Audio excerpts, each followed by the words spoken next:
All right, so today we're going to talk about absolute value equations. So we've been solving regular equations here for a little bit.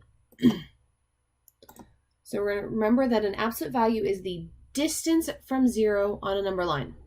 And remember that distance can never be negative.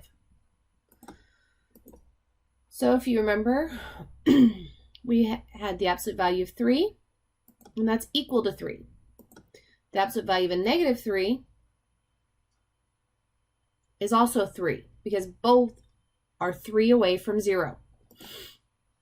So if I've got the absolute value of x equal to 3, what two numbers can x be and be true? Well, we know 3, right? 3 is 3 distance away from 0. And negative 3 will also be 3 away from 0. So we will have two possible answers for all of these equations. Pardon my cough. All right, so steps to solving absolute value. First, we have to make sure the absolute value is all by itself on one side of the equal sign. So it's isolated. If it's not, we're going to use inverse operation to move anything that is outside the absolute value. Then we're going to set up two equations to solve these. We will set what's inside the absolute value equal to the positive and the negative answer. We will then solve both equations using inverse operations. And it's always good to check your work. So if I have this example here, x minus 4, the absolute value of x minus 4 equal to 5. And I want to find what x can be. So the first step, since the absolute value is already isolated, is to set up two equations. Now notice here, I have it equal to 5 and negative 5. I did not change what was in the absolute value. I left that alone. So from here, I would solve these by solving the inverse operation. So I'm going to add 4 to both sides, and I get x is equal to 9. Do the same thing over here. And I get x is equal to a negative 1. Okay, I can always go back in, double check my work. So 9 minus 4 is 5. And 5 does equal 5. Okay, so the absolute value of negative 1 minus 4. Negative 1 minus 4 is a negative 5, and the absolute value of a negative 5 is 5. So those check out. So we'll look at another one here. So first thing I'm going to do is set up my two equations once my absolute value is isolated.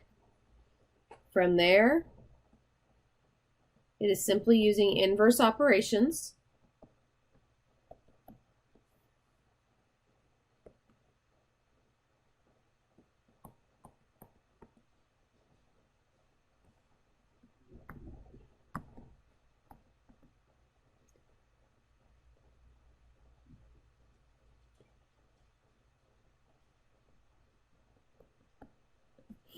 To solve.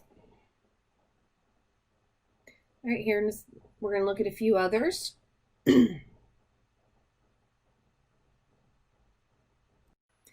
right, so let's look at a few more examples. So I've got the absolute value of x divided by 4 is equal to 10. So the first thing I'm going to do is say x over 4 is equal to a positive 10, and x over 4 is equal to a negative 10. From here, it's a simple matter of solving for x. So we'll start with this one over here. Since 4 is dividing, I'm going to times by 4. And I get x is equal to 40. And multiply by 4 over here. And I get x is equal to a negative 40. Now, a lot of times you can see this written as kind of a point, except for with curly brackets. So it's just saying a set of numbers. Okay, so there's our answer for that one.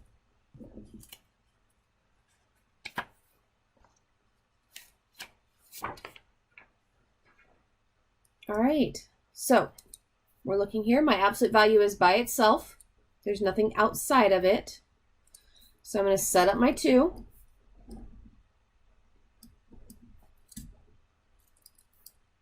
So 2x minus 4 is equal to 10. And 2x minus 4 is equal to a negative 10.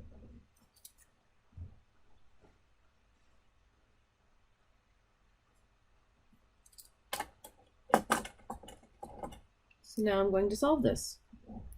So remember, we always undo addition, subtraction first. So I'm going to add 4 on both sides.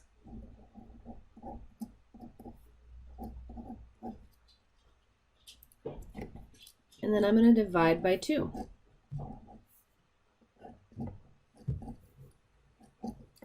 Okay, so x is equal to 7. But now remember, absolute value can have 2 possible answers. So I'm going to do the same steps.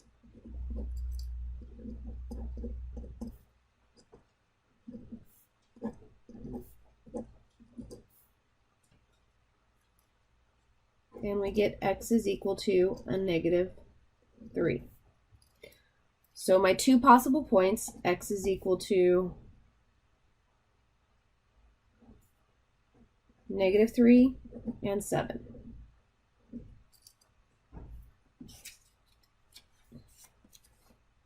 All right.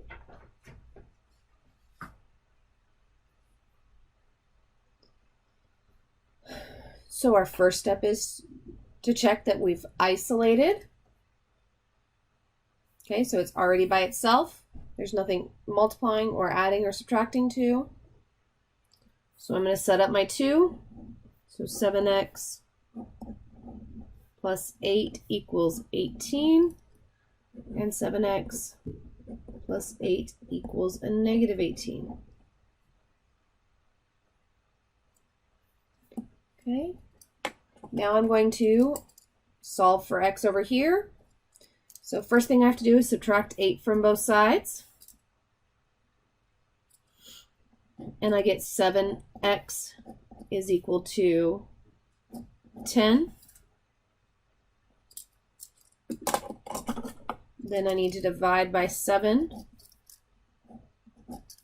And I get x is equal to, okay, 10 over 7 doesn't simplify, so I'm just going to leave it as that fraction. 10/7.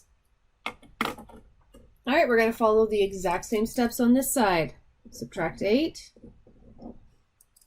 So we get 7x is equal to negative 26.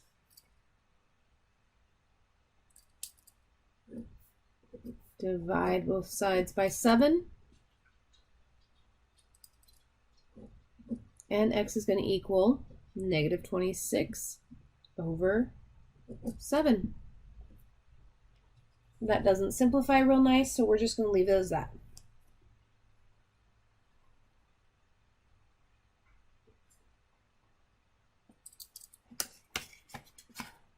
All right, we're going to look at one last one. I've got 7x is equal to, or 7x minus 4, sorry, in the absolute value, and that's equal to 0. So my absolute value is isolated. So now I need to set up my 2, right?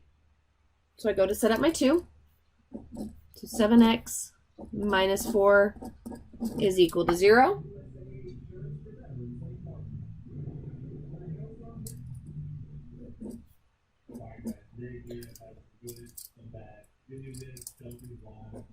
And 7x minus 4 is equal to a negative 0. Okay, can we ever have a negative 0? No. This is one of the few cases where you will only have one solution.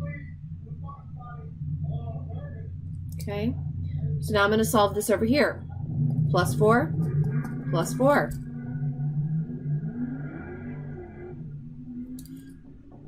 So 7x is equal to 4.